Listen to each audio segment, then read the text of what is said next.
एक लंबे समय पहले एक गांव में सुरेश और कीर्तना नामक पति पत्नी रहते थे। उनके गीतिका नामक एक सुंदर सी बेटी थी। सुरेश हमेशा सबके सामने बेवजह गर्व से पेश आता था।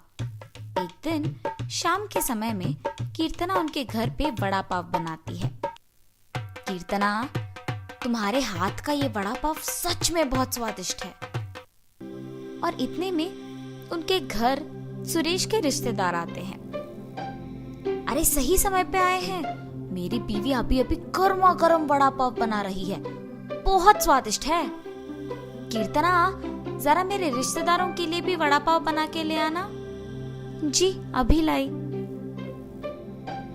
ये कह के गर्मा गर्म वड़ा पाव बना के वहां लाती है और उनके रिश्तेदारों को परोसती है। उनके रिश्तेदार उसे खाने के बाद कहते हैं, सुरेश, तुमने ठीक कहा, हम वाकई ही सही समय में आए हैं, वरना इतने स्वादिष्ट वड़ा पाव हम नहीं खा पाते। मेरी बीवी जब भी वड़ा पाव बनाती है ऐसे ही एकदम स्वादिष्ट वाले ही बनाती है, इसीलिए जितने भी बार बनाती है मैं उन्हें उतने ही प्यार से खाता हूँ। हाँ, बात तो सही है, इतने स्वादिष्ट वड़ा पाव तो कोई आसानी से नहीं बना सकता। अगर तुम्हारी बीवी ने दुकान लगाया तो लोग खरीद के खाएंगे ने। हाँ नरेश, अगर मैं इतना स्वादिष्ट वड़ा पाव बनाती तो पक्का दुकान लगा देती। अगर मैं अपनी बीवी के साथ एक वड़ा पाव का दुकान शुरू करूंगा तो सभी वही आके खाएंगे और उन्हीं स्वादिष्ट वड़ा पाव के बारे में सारा गांव बात करेगा। ये एक अच्छा सोच है। ऐसे ही उसके रिश्तेदारों के जाने के बाद भी उसी विचार के बारे में सोचते रहता है। तब कीर्तना को नजर आता है कि उसके पति किसी सोच में पड़े हैं। उनके पास जाकर कहती है, क्या हुआ जी, किस चीज के बारे में इतना सोच रहे हैं आप? कीर्तना, तुमने तो सुना है ना कि मेरे रिश्तेदारों ने क्या कहा, हम हमारे घर के सामने ही एक वड़ा पाव का दुकान लगाएंगे। तब मेरे रिश्तेदारों के ही तरह इस गांव के सारे लोग उसी के बारे में बात करेंगे।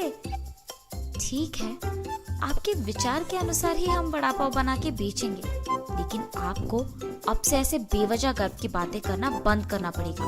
अगर आप इसी बात को मानकर अपने बर्ताव को बदलने का वचन देंगे तो ही हम ये व्यापार शुरू करेंगे।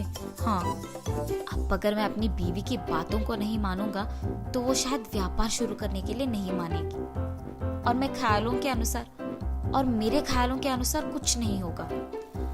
ठीक है कीर्तना, तुम्हारी इच्छा के ही अनुसार मैं अपना बर्ताव बदलूंगा। हम कल से ही वड़ा पाव बना के बेचेंगे।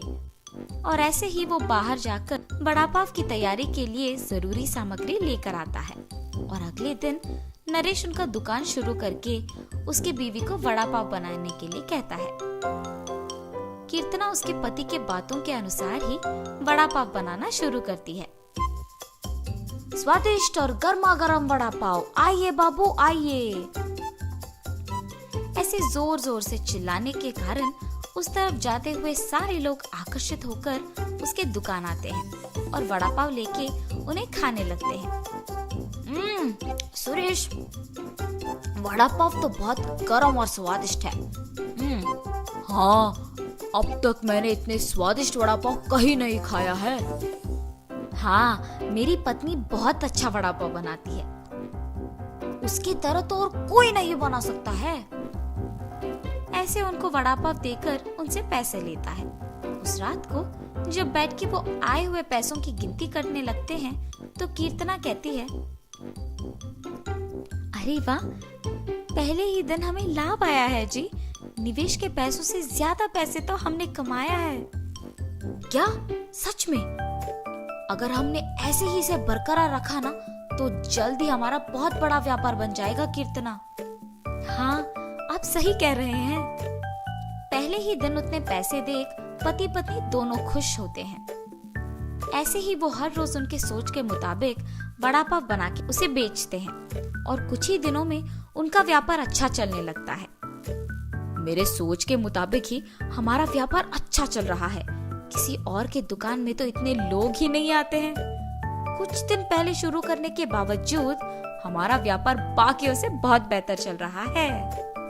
और हमेशा की तरह सुरेश वापस बेवजह के गर्व में डूब जाता है और बाकियों को भी वही बातें सुनाते रहता है। उस दिन दुकान को आए एक आदमी को वड़ा पाव लाकर देता है। मैं यहाँ जब भी वड़ा पाव खाता हूँ बहुत स्वादिष्ट होता है, एक भी बार इसका स्वाद नहीं बदला। हाँ हाँ, आपने सही कहा, मेरी बीवी बहुत अच्छा वड़ा पाव बनाती है। नया व्यापार होने के बावजूद बाकियों से हमारा बहुत अच्छा चल रहा है। हाँ।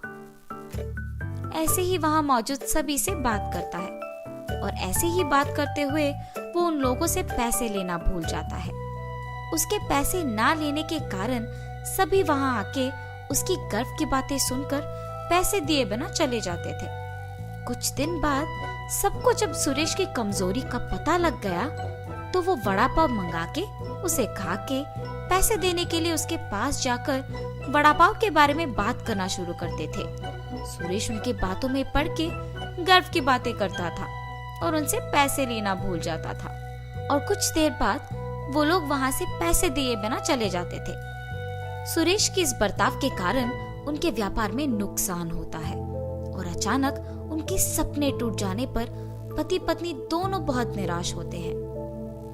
कीर्तना, मुझे माफ करो, इस सब का कारण मैं हूँ।